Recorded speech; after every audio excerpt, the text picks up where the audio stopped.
Selamat datang di The Deep Dive. Pernah kepikiran nggak siapa sih yang bakal mimpin sekolah anak Anda nanti? Atau mungkin Anda guru terus pengen gitu jadi kepala sekolah. Nah ini penting nih, aturan mainnya baru aja dirombak. Kita bakal kupas tuntas Peraturan Menteri Pendidikan Dasar dan Menengah nomor 7 tahun 2025.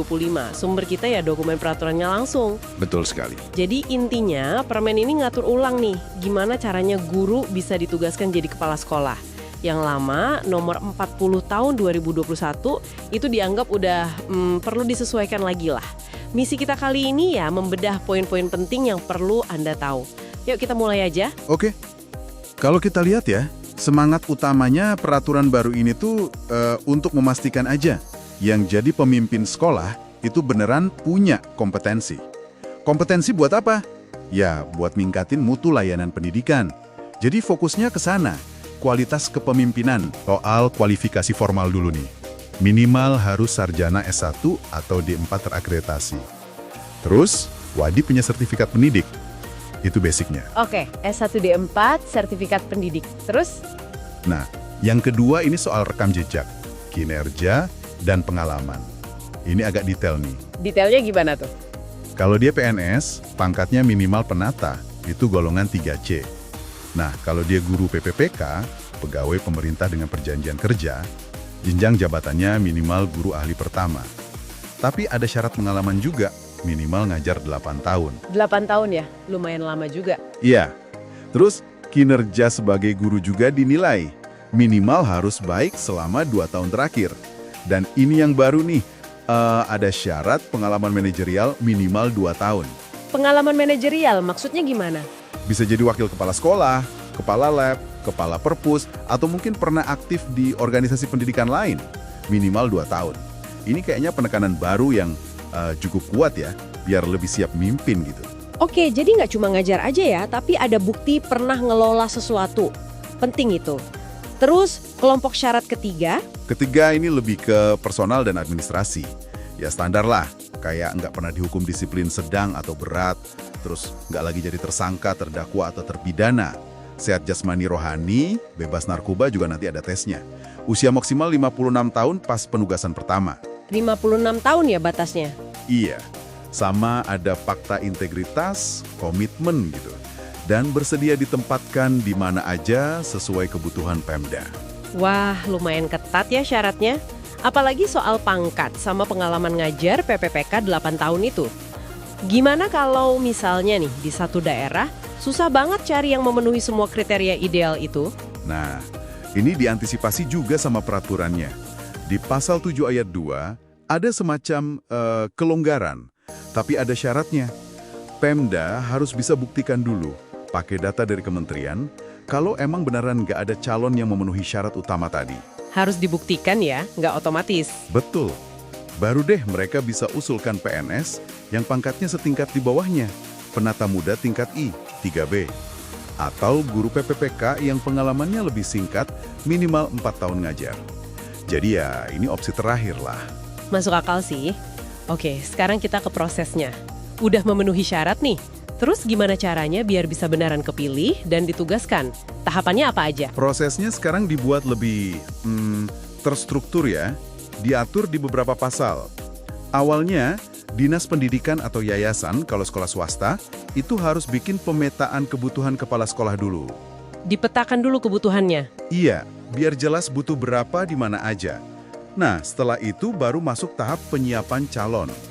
Ada pengusulan bakal calon, terus seleksi administrasi, sama seleksi substansi. Dan yang ini krusial banget nih, wajib pelatihan bakal calon kepala sekolah. Harus ikut dan lulus pelatihan ini. Kalau enggak ya nggak bisa lanjut. Oh, jadi ada pelatihan wajib ya sekarang? Harus lulus pula? Iya, harus lulus, dapat sertifikat. Baru deh setelah lulus dan memenuhi syarat lain kayak bebas narkoba tadi, si calon ini diusulkan untuk penugasan. Siapa yang mengusulkan? Yang mengusulkan pejabat pembina kepegawaian PPK. Biasanya sekda atau kepala daerah.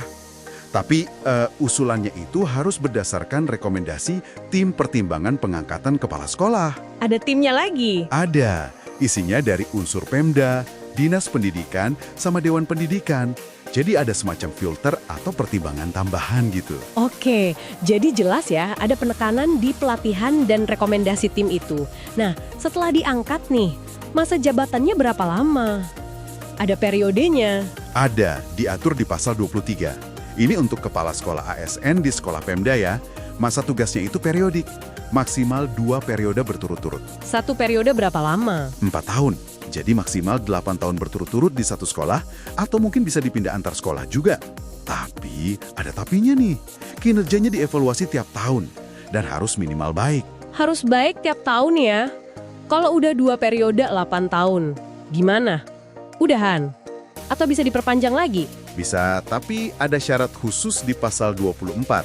Hanya kalau, pertama, emang belum ada calon pengganti yang memenuhi syarat. Dan kedua, kinerja kepala sekolah yang bersangkutan itu sangat baik selama 2 tahun terakhir jabatannya.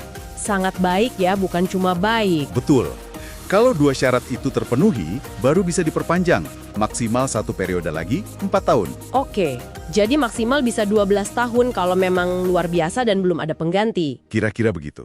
Nah, kalau untuk kepala sekolah Indonesia luar negeri atau CLN, beda lagi. Masa tugasnya lebih pendek, paling lama 3 tahun aja. Itu di pasal 27. Sip.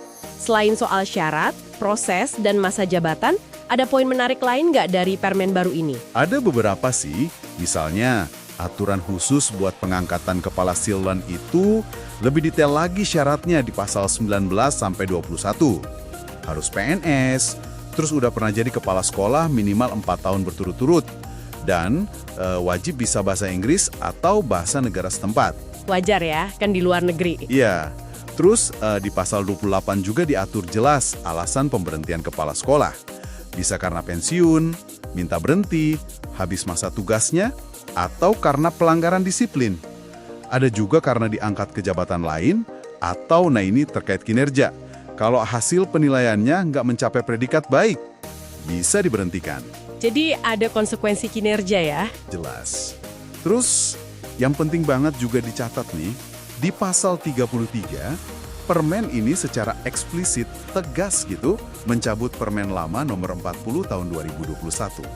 Nggak cuma itu, bagian dari permen lain, yaitu permen soal pendidikan guru penggerak, yang spesifik ngatur penugasan guru jadi kepala sekolah, itu juga dinyatakan nggak berlaku lagi.